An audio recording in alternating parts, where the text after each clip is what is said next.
സംസ്ഥാനത്ത് റെക്കോർഡ് മദ്യവിൽപ്പന എന്ന വാർത്ത വരുന്നു. 3 ദിവസം കൊണ്ട് ബെവ്കോ ഔട്ട്ലെറ്റ് വഴി വിറ്റത് 154.77 കോടി രൂപയുടെ മദ്യമാണ്. ക്രിസ്മസ് തലേന്ന് മാത്രം 70.73 കോടിയുടെ മദ്യവിൽപ്പന നടന്നു. ചാലക്കുടിയിലെ ബെവ്കോ ഔട്ട്ലെറ്റിലാണ് ഏറ്റവും കൂടുതൽ മദ്യം വിറ്റത്. ഷഫീദ് റാവുത്തർ, തിരുവനന്തപുരത്ത് നിന്ന്. ഷഫീദ്, ആ കണക്കുകൾ എങ്ങനെയാണ്? ഉന്മേഷ, മദ്യ ഉപഭോഗത്തിന്റെ കാര്യത്തിൽ മലയാളികൾ പിന്നോട്ടില്ല എന്നുള്ളതാണ് ഈ ക്രിസ്മസ് തലേന്നുള്ള കണക്കുകളും വ്യക്തമാക്കുന്നത്. 3 ദിവസം കൊണ്ട് ബെവ്കോ ഔട്ട്ലെറ്റ് വഴി വിറ്റത് 154.77 കോടി രൂപയുടെ മദ്യമാണ്.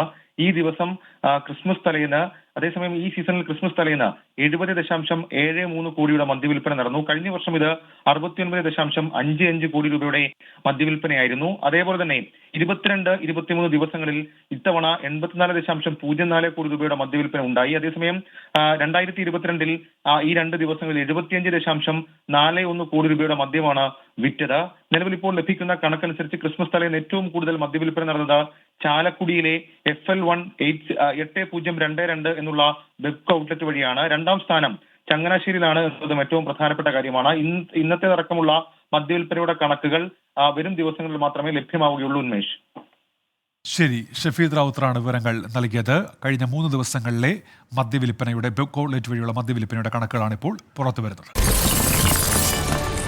24 അഞ്ചിന്റെ വജ്രത്തിളക്കം.